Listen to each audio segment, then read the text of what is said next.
Quick rundown of what we'll be talking about today. A little later in the program, Randy Staples from Idaho Weekly Briefing will join us and give us a rundown, too, as well, on the fires that have broken out, not just across Idaho, but really across the Northwest. A lot of folks who may have been outside early on Saturday morning, not long after sunrise, realized they weren't looking at fog, but they were looking at just a great deal of smoke that had settled in the area, and you could actually pick up that odor of burnt wood or sagebrush, whatever had been consumed in some of those neighboring fires over the weekend. A lot of those fires pretty well contained now at this point, at least in the Magic Valley area.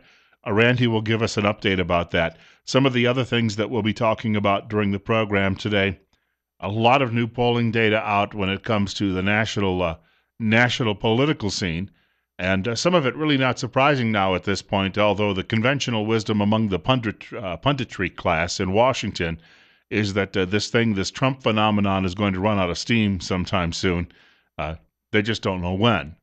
And they've been telling themselves, patting themselves on the back and speaking in their echo chambers saying, well, the American people, as if, of course, somehow they know what we're all thinking.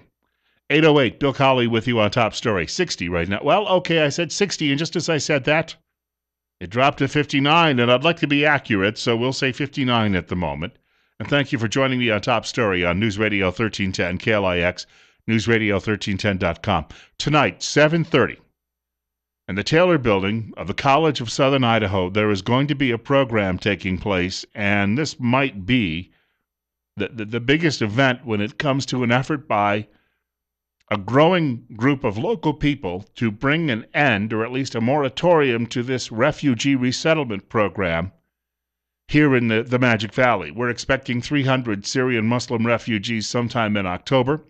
There seems to be, I think, a growing consensus that maybe now is not the time for this to take place, or at least not on this type of scale, and at least not until we know a little bit more about who would be coming here. There was a lot of detail about this online over the weekend. A meeting taking place tonight at 7:30 in the Taylor Building. I believe it's room 277. Room 2, well, it's not going to be a huge building, and I don't think there's that much going on there. There is a college board meeting. The trustees are meeting just a little after 4 o'clock this afternoon, and this is likely going to be the meeting where they decide to shut down public discussion on this matter, to severely hamper the ability of the public, the taxpayers who support this operation, to actually have any input into this. This has been threatened, and it looks like you'll have to give them 48 hours notice, and that will include business days and not weekends. So that would mean by the end of business on Wednesday, prior to an upcoming Monday meeting, you would have to tell them what you're going to talk about before they would actually approve your opportunity to speak at this board during the public comment section. But following that, at 7:30 this evening, this other meeting is taking place, room 277. And here's the thing. State Representative Pete Nielsen is actually going to be taking part in the panel discussion. He is the first state legislator, to my knowledge, to publicly come out in support of a moratorium or some changes to this program. Now, we've had a couple of others who've had an interest in the program, and they'd like to gather more details. State Representative Lee Hyder was one of them. He was at an event a couple of weeks ago here in town, but I do not believe that he has made his position clear yet. But we now have the very first state legislator who has come out and basically said, we need to talk about this program, and we need some answers, and we need them now. So he'll be taking part in that. Also, I happened to see in the Spokesman Review out of Spokane, Washington yesterday, there was a story about the town hall meetings, and well over 100 of them now done this year by U.S. Senator Mike Crapo here in Idaho. And his staff, there was a spokeswoman from his staff that was quoted in the story. Now, usually when you're doing a story and there's something you don't want to talk about that's taken place at some of these town hall meetings, and remember, the Spokesman Review hasn't been to any of these meetings. They're just taking the word of the senator's office. If there was something that the senator's office didn't want to share, they wouldn't share it. On the other hand, the spokeswoman actually told the newspaper in Spokane, which has a pretty good-sized readership in northern Idaho as well. She said that this has been one of the hottest topics that they have addressed, and she said that the senator would consider a moratorium on the program. So they're not trying to hide this. In other words, you got to remember from a political standpoint what she's just done. She didn't have to reveal this to the newspaper. The newspaper had not been attending these meetings. That way they could have brushed it under the rug. Instead, she told the newspaper that the constituents are greatly concerned about this issue. So you're seeing what's taking place here. They have to be aware of this. The dog catchers over on that board of trustees at the College of Southern Idaho have to be aware of this, that there are now some very important players who are saying, whoa, wait a minute here. 812, Bill Colley with you this morning. You're listening to News Radio 1310 KLIX, as well as online at newsradio1310.com. If you'd like to reach our program this morning, the telephone number is 736-0300. That phone number again, 736-0300. Or reach me by email at bill.colley@townsquaremedia.com, bill.colley@townsquaremedia.com. A national publication called WorldNet Daily over the weekend carried a story, and I printed it out this morning. It is lengthy. I mean, it is very, very lengthy. This thing is probably 6 or 7 pages long, but it discusses what's going on in 4 different communities around the country when it comes to this refugee resettlement program, Twin Falls being among them. In fact, a large portion of this story is really dedicated to an interview with Rick Martin, who is a resident of Buell, who has been involved with this effort. And Rick explaining that they are going door to door, explaining to people what's going on, and also explaining to people that the United Nations is involved. And people will doubt that, and they'll actually show them press clippings that identify the United Nations involvement. And then people are absolutely gobsmacked that the UN is involved. Here's a thought. Back in the old Soviet Union, when the empire, the evil empire, had absorbed the Baltic states, Latvia, Lithuania, Estonia, as well as neighboring Ukraine, one way that Stalin was able to maintain control was to resettle tens of millions of ethnic Russians in those countries. Even to this day, since the collapse 25 years ago of the Soviet Empire, even to this day, that's one of the reasons we have a battle going on with Russia and Ukraine right now, is because Putin says, well, we have to defend the ethnic Russians. There's a large group of them in one half of Ukraine. So it's one way for them to get their foot in the door. And in the Baltic republics, in those 3 smaller countries, same thing going on. Constant threats against those countries. That was all done to break down those cultures. Easier to control those states by the Soviet Empire by breaking down their cultures, by resettling separate people from separate cultures in large, large numbers. It struck me as I was reading this over the weekend. This is what the UN is doing. They are breaking down the traditional American culture that has bestrode this globe like a colossus for the last 100 years. That apparently is really the goal of all of this. And it's just that subtle way that they happen to be doing it. And if you oppose it, they scream bigot. There is, in fact, a great piece in here in one part of the country where this is going on. Some college professor came out and claimed that a speaker at some event was racist, even though the fellow never actually talked about race whatsoever, simply talked about security concerns. The writer, Leo Homan is his name, he says, in conservative Twin Falls, for instance, a group of 100 activists are going door to door, informing their neighbors about how the program works. Organizer Rick Martin says most people are surprised to find out that the United Nations picks up most of the refugees destined for America, and that the Catholic Church, the Lutheran and Episcopal churches, along with evangelical and Jewish groups, get paid, ka-ching, ka-ching, by the federal government to resettle the refugees in the U.S. Now, you see, a lot of these people coming here aren't even Christians. These churches are willing to cut their own throats because, oh boy, oh boy, oh boy, look at all that money. God loves money, don't you know? I don't understand how these people can stand in a pulpit on a Sunday and rail against greed and then turn around, oh, where's the check? Where's the check? And then just scoop up as much as they can through a program like this. When we mention that the UN is involved, most of the time they won't believe it, so we have to show them the articles, Martin said. The UN connection could explain why so many Muslim refugees are coming to the U.S. from jihadist hotbeds like Syria and Somalia, while persecuted Christians in Syria, Iraq, and Egypt have a hard time getting within sight of the Statue of Liberty. A great piece. If you have not seen this, you can actually, if you go to your computer and you look up this fellow, Leo Homan, just type that into a search engine, There are several, by the way. Start page may be a good place to start because Google tends to be a little snoopy. Go type that in, and you can come up with this story from WorldNet Daily. You will be, as I say, just overwhelmed by what we're reading here. And by the way, since the beginning of this program, way back in the 1970s, there have been millions of these people resettled here. Just since 2002 in Idaho, almost 11,000 people in this state. You're on the air with Bill Colley at 8:17. What's on your mind? Well, Bill, I think you hit the nose on the head if you follow the money to figure out what's going on. It's amazing how our country has gotten to the point that a dollar bill means more to them than the security of their own people. And, we got Ferguson burning down because we got no jobs and everything else, but they're bringing more people in and allowing more people to come over the border, not caring about the people that actually go to the office. So we need to remember all these people at the college that are allowing this to come through the next time they're up for vote. Just get them out. Get somebody else in there.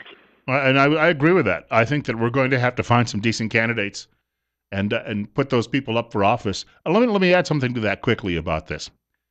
They are not bringing the oppressed Christians here. In fact, most of these churches barely say anything about that, and yet they claim then we're mean-spirited because we won't bring the Muslims here, some of whom may be responsible for killing the Christians.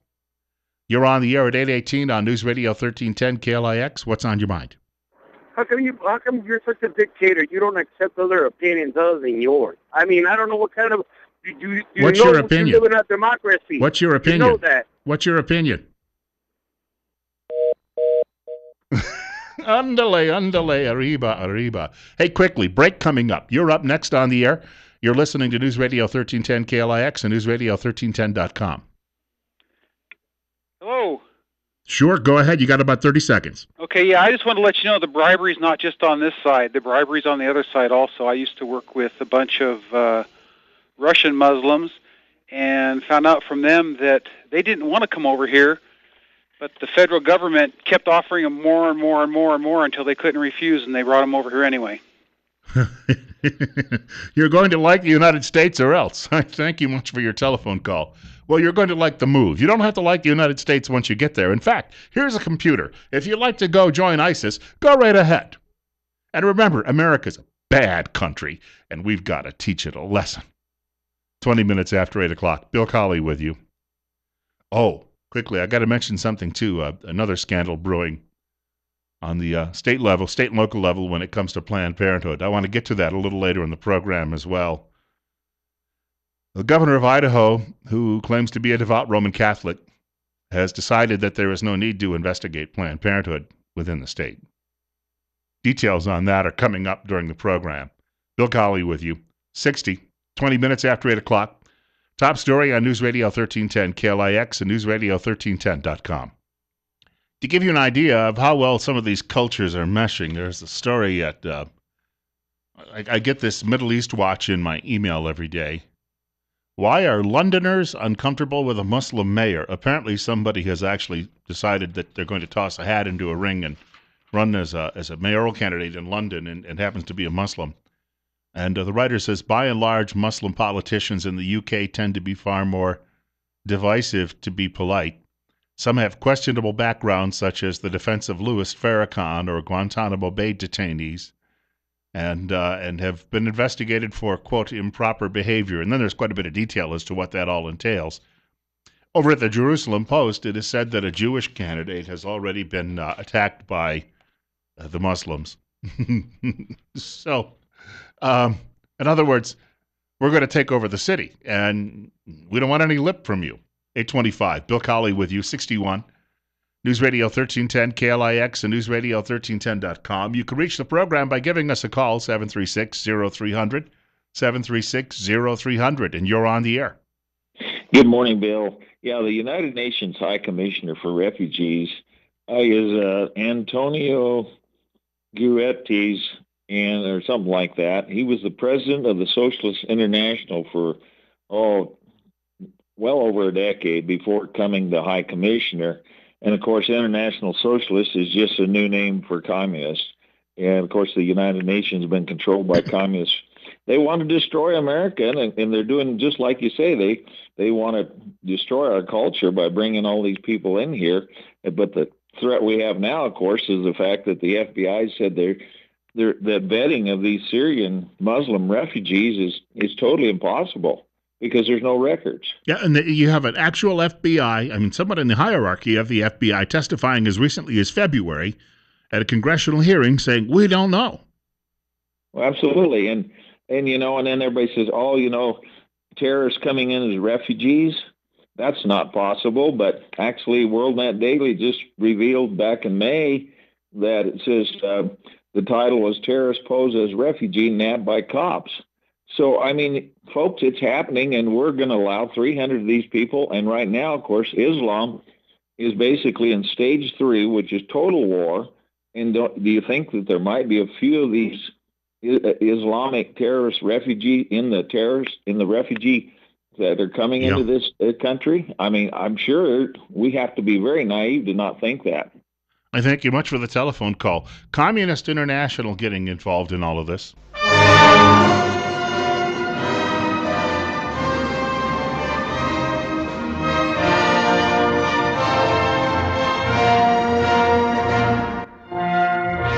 Yeah, the whole idea, if you can destroy the United States, just think of what you can get away with around the world.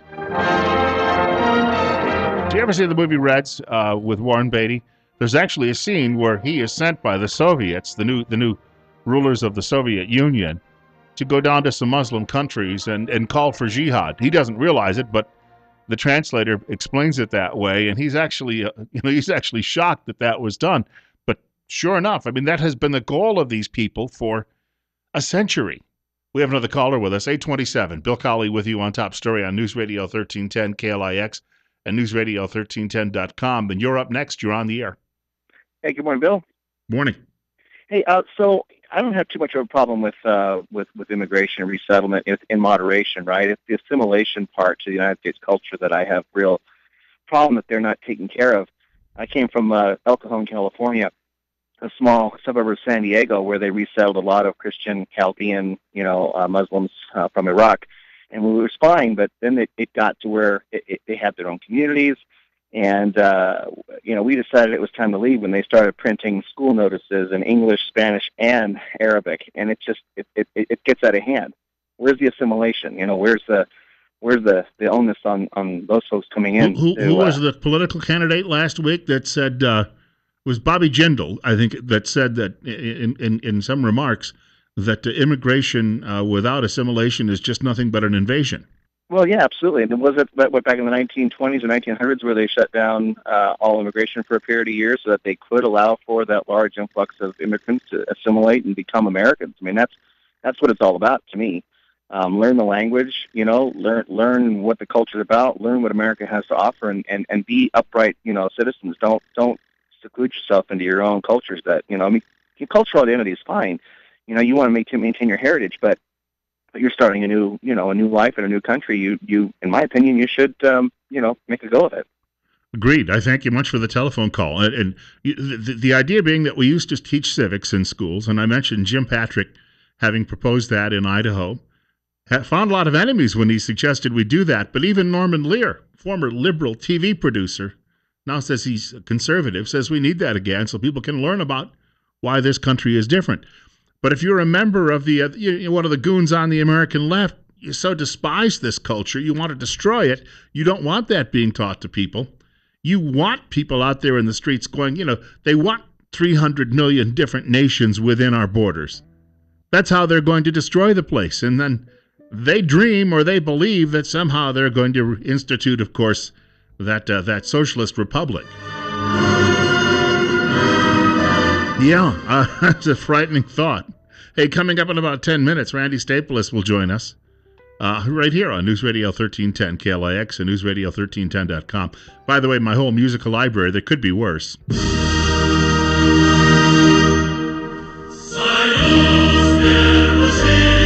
Right now, Democrats out there are all standing at attention, aren't they? Yep, I'm sure.